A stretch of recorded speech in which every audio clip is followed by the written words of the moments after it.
पिछले पार्ट में हमने देखा था कि जियान की फाइट जब हुनली से चल रही थी और जियान को हराने के लिए हुनली ने जब अपने क्लैन मार्क की बार को एक्टिवेट किया तब जियान ने भी अपनी पास को एक्टिवेट करना शुरू कर दिया। इसी बीच जियान के सर पर भी उसका क्लैन मार्क चमकने लगा था। ये चीज बस कुछ ही सेकंड्स के लिए हुई और जियान के पास इतनी ताकत आ चुकी थी कि वो हुनली को हरा देता। हालांकि वो ऐसा नहीं कर पाया क्योंकि उसी समय वहाँ सैंडस्टॉर्म आ गया। यहाँ एंशिएंट टॉम के सैंडस्टॉर्म सच में बहुत ही ज्यादा खतरनाक होते हैं। ये अच्छे से अच्छे कल्टीवेटर को भी खत्म कर सकते हैं। इसी वजह से जूनियर जियान को लेकर तुरंत ही वहाँ से सीधा थर्ड ईयर के मेन गेट की तरफ निकल गई। बाद में हुनली और हुन्या भी उनके पीछे आ गए थे।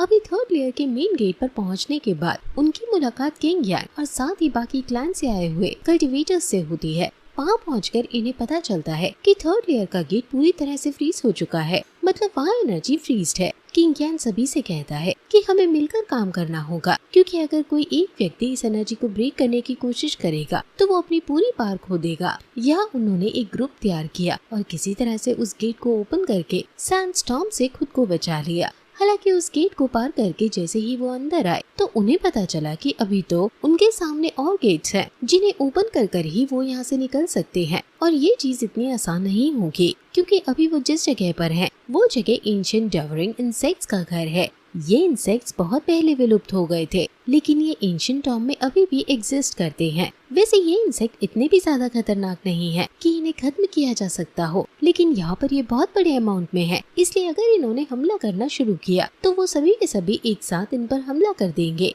वैसे अब आज का ये पार्ट स्टार्ट करने से पहले हमने सेकंड चैनल पर एक दूसरी सीरीज भी स्टार्ट की है जिसकी लिंक आपको डिस्क्रिप्शन और एंड स्क्रीन पर मिल जाएगी। वो सीरीज भी कल्टीवेशन से रिलेटेड है और उस सीरीज का मेन कैरेक्टर शुरुआत में कमजोर है लेकिन उस वर्ल्ड में सरवाइव करने के लिए उसे ताकतवर होना होगा, जो चीज इतनी आसान नहीं है। पर जियाओ यान ने फैसला किया कि वो स्ट्रॉन्ग बनेगा, इसलिए आप भी उस सीरीज को ज्वाइन कर उसकी इस जर्नी में हमारा साथ दे सकते हो। अभी इस पार्ट की स्टार्टिंग भी पिछले पार्ट के आगे से ही होती है। वहाँ आसपास बहुत सारे एंशिएंट डेवरिंग इंसेक्ट्स हैं, इसी वजह से ये लोग बिना सोचे समझे कोई एक्शन नहीं ले सकते। अभी सभी यही बात कर रहे थे कि आखिर वो करे तो करे क्या, किसी को भी कुछ समझ नहीं आ रहा। इतने में ही किंग यान आगे आकर कहने लगता है कि अगर हम वापस लौटे तो उस सैंडस्टॉर्म में मारे जाएंगे, अगर हम यही रुके तो ये एंशिएंट डेवरिंग इंसेक्ट्स हमें मार देंगे, इसलिए हमारे पास कोई दूसरा ऑप्शन नहीं है, हम सभी को साथ मिलकर काम करना होगा। अभी बाकियों को तो ये आइडिया अच्छा लग रहा था क्योंकि अगर वो साथ में रहेंगे तो इजीली बड़े खतरे को टाल सकते हैं, पर हुन्या और हुनली इस बात पर डिसएग्री करते हैं। वो कहने लगते हैं कि हम तुम्हारी ही वजह से प्रॉब्लम में फंसे हैं, तुमने ही उस गेट को डिस्ट्रॉय करके हमें यहाँ अंदर आने को कहा था और अब तुम हम सभी का इस्तेमाल करना चाहते हो यहाँ से बाहर निकलने के लिए। अभी वो फालतू बात कर रहे हैं, ये चीज सभी जानते थे। कुछ लोग तो उनसे कहने भी लगते हैं कि तुम लोग कभी नहीं सुधरोगे, तुम्हारा हुन क्लैन ये चीज कभी नहीं सीख पाया कि सही क्या है और गलत क्या, तुमने हमेशा गलत का ही साथ दिया। अभी ये चीज सुनकर हुनली और हुन्या को बहुत ज्यादा गुस्सा आ गया था, मगर इतने में ही उन्हें एक धमाके की आवाज सुनाई दी। जैसे ही वो पीछे पलटे तो उन्हें पता चला कि ये अटैक जियान ने किया था। जियान ने अभी वो अटैक वहाँ सामने की दीवार पर किया था जिस दीवार को तोड़कर इन्हें यहाँ से निकलना है। हालांकि नोटिस करने वाली बात ये थी कि जियान के हमले से उस दीवार में हल्का सा क्रैक तो आया, लेकिन उन इंसेक्ट्स ने बहुत ही जल्द उसे पूरी तरह से रिकवर कर दिया। ये इंसेक्ट्स एनर्जी एब्जॉर्ब कर सकते हैं और इसी की मदद से इन्होंने ये एनर्जी क्रिस्टल क्रिएट किए हैं जो कि दीवार की तरह रास्ता रोके हुए हैं। अगर ये लोग किसी तरह से दीवार को तोड़ भी देते हैं तो वहाँ इंसेक्ट्स की गिनती इतनी ज्यादा है कि वो कुछ ही सेकंड्स में फिर से दीवार रिक्रिएट कर देंगे, मतलब ये लोग यहाँ से नहीं निकल पाएंगे। अभी किसी को समझ नहीं आ रहा था कि वो क्या करे। अभी हुन स्वयं भी कह रहा था कि अगर हम लड़ते हैं तो भी यहाँ से नहीं निकल सकते और अगर हम कुछ ना भी करें तो भी यहाँ से नहीं निकल सकते। खैर जियान ये बात सुनकर तुरंत ही अपनी हेवनली फ्लेम की मदद से सामने की तरफ हमला करता है। उसने बहुत ही छोटा अटैक किया था जिसकी वजह से वहाँ हल्का सा क्रैक पड़ा। हालांकि वो क्रैक वो इंसेक्ट ठीक नहीं कर पा रहे क्योंकि वह हेवनली एनर्जी को सेंस नहीं कर सकते, वो सिर्फ स्पिरिचुअल एनर्जी को पहचानते हैं और उसे ही एब्जॉर्ब और मैनिपुलेट कर पाते हैं। इसका मतलब हेवनली फ्लेम्स की मदद से यहाँ से बाहर निकलने का रास्ता खोला जा सकता है। ये चीज देखकर हुनली तुरंत ही जियान से कहने लगता है कि फिर तुम इंतजार किसका कर रहे हो, तुम्हें जल्द से जल्द दरवाजा ओपन करना चाहिए, हम यहाँ से निकलना चाहते हैं। पर जियान जानता है कि अकेले ये काम करना बेवकूफी होगी क्योंकि इसमें बहुत ज्यादा पावर का यूज होगा, इसलिए वो आगे आकर कहता है कि हम सभी यहाँ से निकलना चाहते हैं, इसलिए मैं चाहता हूँ कि जिन जिन के पास हेवनली फ्लेम है वो आकर मेरी मदद करे। इससे ये गेट जल्दी ओपन होगा और हमें एनर्जी का ज्यादा लॉस भी नहीं देखने मिलेगा। अभी किसी को प्रॉब्लम नहीं थी। वहाँ एक और लड़के के पास हेवनली फ्लेम है और एक दूसरी क्लैन की लड़की भी जो वहाँ खड़ी थी उसके पास भी हेवनली फ्लेम है, इसलिए उसने भी हाँ कर दी। अभी सियान प्रोसेस शुरू करने से पहले सभी से कहता है कि इसमें बहुत ही ज्यादा एनर्जी लगेगी, इसलिए वो चाहता है कि वो सभी रास्ते में कलेक्ट किए हुए एनर्जी क्रिस्टल्स उन्हें दे दे, जिससे वो उन क्रिस्टल्स की एनर्जी एब्जॉर्ब कर उस गेट को ओपन कर सके। एक तरह से ये फीस की तरह है। अभी वैसे भी वो लोग बहुत बुरी तरह से फंसे हुए थे और यहाँ से निकलने का कोई रास्ता भी नहीं था, इसलिए अगर वो थोड़ी सी एनर्जी क्रिस्टल देकर यहाँ से निकल सकते हैं तो इस चीज में कोई बुराई नहीं है। इसलिए सभी ने जियान को पेमेंट के तौर पर एनर्जी क्रिस्टल्स दे दिए। आखिर में हुनली और हुनिया बचे थे जिन्होंने अपनी तरफ से कोई भी क्रिस्टल नहीं दिए थे। जियान उनसे भी क्रिस्टल मांगता है तो हुनली चिल्लाने लगता है कि इतने क्रिस्टल काफी तो हैं, इतनों में से तुम इजीली इस क्रिस्टल दीवार को डिस्ट्रॉय कर सकते हो। जिस पर जियान कहता है कि सभी ने इस चीज के लिए फीस दी है, तुम लोग अलग से नहीं हो, तुम्हें भी क्रिस्टल्स देने होंगे, और अगर तुम्हारे पास क्रिस्टल्स नहीं है या फिर तुम क्रिस्टल्स नहीं देना चाहते तो यहाँ से दूर हट जाओ। तुम अपनी मर्जी से ये वॉल जब फिर से रिपेयर हो जाए तो फिर बाद में निकल कर आना। इस चीज को सुनकर हुनली को बहुत ज्यादा गुस्सा आ गया। वो तो आगे बढ़कर लड़ने वाला था, लेकिन हुनिया उसे रोक देता है। वो उसे समझाता है कि भाई अभी मेजॉरिटी इनकी तरफ है, यहाँ पर अगर हम कुछ भी करेंगे तो हम ही फंसेंगे, यहाँ से निकलने दो, इन लोगों को हम बाद में देख लेंगे। इतना सुनकर उन्होंने अपने हिस्से के भी एनर्जी क्रिस्टल्स दे दिए थे। वो क्रिस्टल मिल जाने के बाद जियान पहले उन क्रिस्टल्स को अभी उसकी जो मदद कर रहे हैं उनमें आपस में बांट देता है और कहता है कि हमें सेम टाइम पर अटैक करना होगा, इसलिए तुम दोनों मेरा साथ देना। अभी वो लड़का बहुत ही ज्यादा कॉन्फिडेंट लग रहा था, इस वजह से क्योंकि वो अपनी फ्लेम दिखाना चाहता है वो अपनी फ्लेम रिलीज करता है। हालांकि अभी उनके साथ जो लड़की है उसे इस चीज से ज्यादा फर्क नहीं पड़ता। जब वो अपनी फ्लेम यूज करती है तो वो लड़का भी हैरान हो जाता है। यहाँ वो लड़का फ्लेक्स करना चाहता था अपनी स्ट्रॉन्गेस्ट फ्लेम की लिस्ट में 10th नंबर पर आने वाली 9 एबिस विंड फ्लेम का, लेकिन वो हैरान इसलिए हो गया क्योंकि उस लड़की के पास रेड लोटस फ्लेम है जो कि रैंकिंग के 8 नंबर पर आती है। वैसे जियान इनके फ्लेम देखकर इम्प्रेस तो था, पर फिर वो अपनी फ्लेम दिखाता है। उसकी फ्लेम देखकर सभी हैरान हो जाते हैं क्योंकि जियान की फ्लेम मल्टीपल हेवनली फ्लेम से मिलकर बनी है। अभी वो लड़की भी हैरान थी और सोच रही थी कि अगर रैंकिंग के हिसाब से देखा जाए तो जियान की ये मिक्स्ड फ्लेम टॉप 6 की फ्लेम्स को इजीली टक्कर दे सकती है।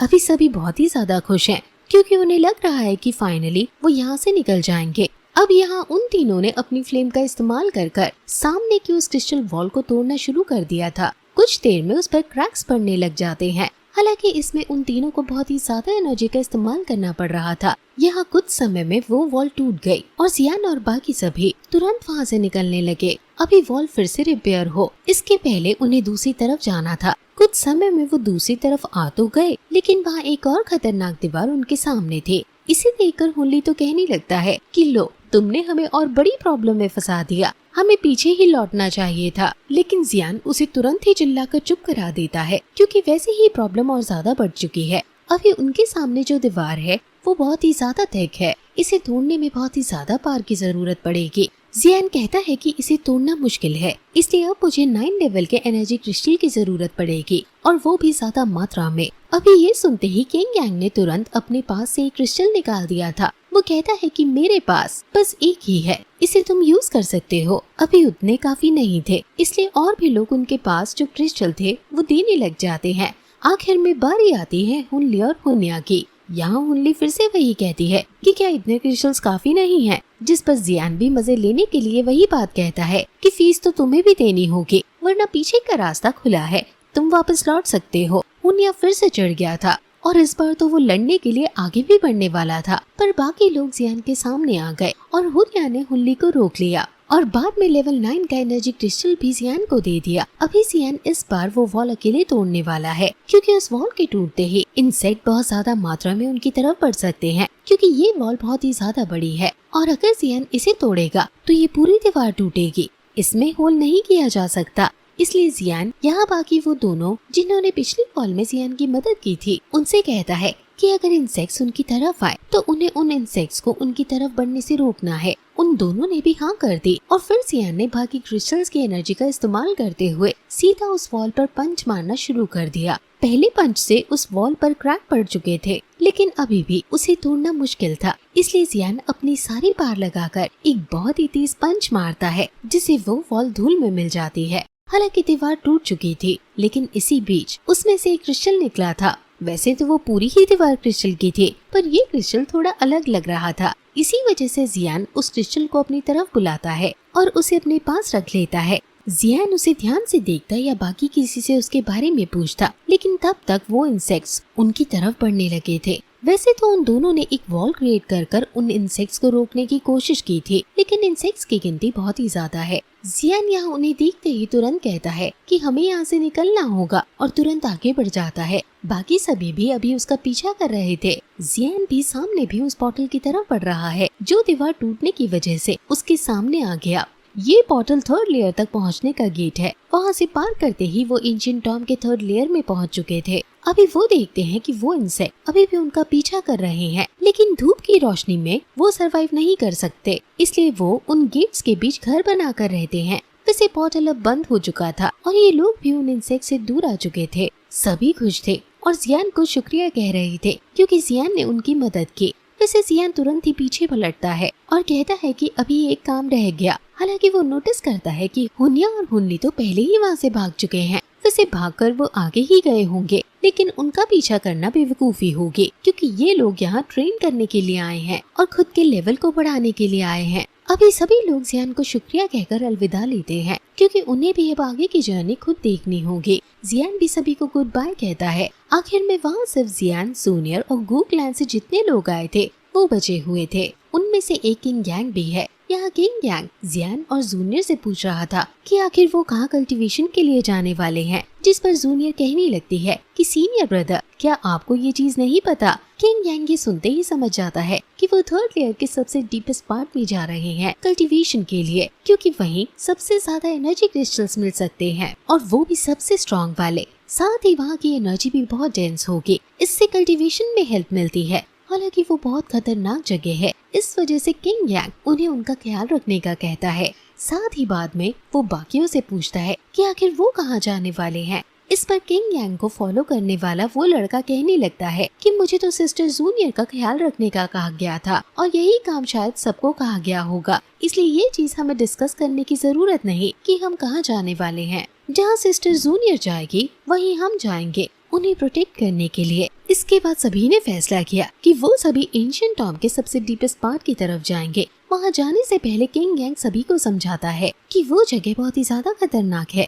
वहाँ 8 और 9 लेवल की बॉडी बहुत ही कॉमन है। अभी रास्ते में जियान भी यही बात कर रहा था कि उसने देखा कि 1st और 2nd लेयर से जब वो लोग आए, फिर भी सभी के पास कम से कम एक 9 लेवल का एनर्जी क्रिस्टल तो था, और उनके पास कितने थे ये उन्होंने नहीं बताया। इसका मतलब जब छोटी लेयर्स पर ही लेवल 9 की स्पिरिट बॉडी उन्हें मिल गई, तो आखिर ये तो एंशिएंट टॉम का डीपेस्ट पार्ट है। ये जगह तो कितनी ज्यादा खतरनाक होगी। जियान कह रहा था कि उसने एंशिएंट टॉम को जैसा इमेजिन किया था, ये जगह उससे भी ज्यादा खतरनाक है। वैसे अभी यही बात बोलते हुए वो सोचता है कि अगर इस तरह से वो साथ में आगे बढ़ेंगे तो खतरा उन सभी पर आएगा। जियान कहता है कि मुझे आगे जाना चाहिए, जिससे अगर कोई खतरा आता है तो मैं सभी को उसके बारे में वार्न कर सकूं। हालांकि किंग यांग कहता है कि ये चीज तुम्हें हमसे नहीं बल्कि जूनियर से पूछनी चाहिए। जब जियान जूनियर की तरफ देखता है तो वो कहने लगती है कि हम यहाँ तक साथ ही आए थे, इसलिए हम साथ ही आगे बढ़ेंगे। हालांकि इतने में ही अचानक से उन्हें एक आवाज सुनाई देती है। जैसे ही वो पीछे पलटते हैं तो देखते हैं कि आसमान में कुछ अजीब सी क्रैक्स पड़ रहे हैं। साथ ही वहाँ एक पावरफुल सी एनर्जी भी फैल चुकी थी। अचानक ही उनके सामने एक हाफ सेंट लेवल की एनर्जी बॉडी आ जाती है। इतने लेवल की एनर्जी बॉडीज के पास कॉन्शियसनेस होती है, मतलब वो बात भी कर सकते हैं और सोच समझकर हमला भी कर सकते हैं। ये चीज हम पहले ही 9th लेवल की स्पिरिट बॉडी में देख चुके हैं, लेकिन ये और ज्यादा एडवांस लेवल की स्पिरिट बॉडी है। अभी उस स्पिरिट बॉडी में आते ही गू क्लैन ने एक कल्टीवेटर पर हमला कर दिया था। जियान ने ये चीज नोटिस कर ली, इस वजह से जियान ने उसे बचा लिया। हालांकि उसकी स्पीड से जियान भी बहुत ज्यादा हैरान है। वो सभी से कहता है कि हमें चौकन्ना रहना होगा, क्योंकि ये सच में बहुत ताकतवर लग रहा है। अभी वो आदमी जिसकी वो एनर्जी बॉडी है, वो उनसे कह रहा था कि तुम्हें पता है कि मैं कितने दिनों बाद इंसानों से मिल रहा हूँ। मैं तो तुम्हारा टेस्ट भी भूल चुका हूँ। आज तुमसे मिलकर मैं बहुत ज्यादा खुश हूँ। तुम तो सब बड़े यंग लग रहे हो, तुम्हें हराने में मजा आएगा। इतना कहकर उसने हमला करना शुरू कर दिया। अभी ये सभी लोग उसके हमले से बचते हैं और फिर खुद से अटैक करना शुरू करते हैं। उन सभी के कंबाइन अटैक भी उस आदमी को चोट नहीं पहुंचा पा रहे थे क्योंकि उसकी स्पीड और साथ ही अटैक्स बहुत ज्यादा तेज और पावरफुल थे। वैसे कमाल की बात ये थी कि ये लोग जिस तरह के हमले कर रहे हैं उस आदमी को उन सभी अटैक्स के बारे में पहले से पता है। मतलब वो अपने टाइम में सच में बहुत ही पावरफुल कल्टीवेटर रहा है। ये सारी टेक्निक्स वो पहले से ही देख चुका है और साथ ही शायद इन्हें मास्टर भी कर चुका है। अभी इजीली इन सभी के हमलों से बचते हुए वो इन्हें चिढ़ा रहा था और कह रहा था कि तुम लोग कितने ज्यादा कमजोर हो, तुम इतनी देर से मिलकर मुझे हराने की कोशिश कर रहे हो लेकिन तुम्हारे हमले मुझे एक खरोच तक नहीं पहुंचा पाए। अभी ऐसा करते हुए उसने जियान से डायरेक्टली 1 वर्सेस 1 फाइट करनी शुरू कर दी, जो देखकर जूनियर भी पास आती है और फिर जियान और जूनियर मिलकर उस पर हमला करने लगते हैं। हालांकि उन अटैक्स का कोई फायदा नहीं था, सिर्फ वो लोग अपनी एनर्जी वेस्ट कर रहे हैं क्योंकि उस आदमी पर किसी भी हमले का कोई असर नहीं हो रहा। वो तो इजीली उनके हमलों से बचते जा रहा है। आखिर में वो आदमी भी अपने पावरफुल अटैक्स दिखाना शुरू करता है जो कि इतने खतरनाक थे कि पहले ही अटैक को देखकर जियान को तुरंत खुद को ट्रांसफॉर्म करना पड़ा अपनी पावर इंक्रीज करने के लिए। यहाँ पिछली ही बार की तरह इस बार भी जैसे ही उसने इस ट्रांसफॉर्मेशन प्रोसेस को कंप्लीट किया तो उसके माथे पर उसका क्लैन मार्क चमकने लगा, जो कि भले ही कुछ सेकंड्स के लिए आया था लेकिन इस बीच उस क्लैन मार्क को उस आदमी ने नोटिस कर लिया था। अभी वो आदमी जो हमला करने वाला था वो बहुत ही खतरनाक था लेकिन उस क्लैन मार्क को देखकर उसने वो अटैक तुरंत ही पीछे की तरफ पलट दिया। उस अटैक के चलते वहाँ स्पेस में बहुत ही खतरनाक क्रैक पड़ चुका था। इसका मतलब जियान की हालत खराब हो जाती है। अगर ये हमला जियान को लगता तो यहाँ उसने ये हमला सिर्फ उस क्लैन मार्क को देखकर रोका था। अभी हैरानी से जियान की तरफ देखते हुए वो कहता है कि ऐसा नहीं हो सकता, तुम तो जियाओ क्लैन से बिलोंग करते हो, आखिर तुम कौन हो? और उसके इतना कहते ही ये पार्ट यहीं पर खत्म हो जाता है। वैसे इस पार्ट की शुरुआत में जिस सीरीज के बारे में मैंने बताया उसे चेक करना मत भूलना, उसकी लिंक डिस्क्रिप्शन में है और साथ ही यहाँ आपकी स्क्रीन के सामने भी होगी।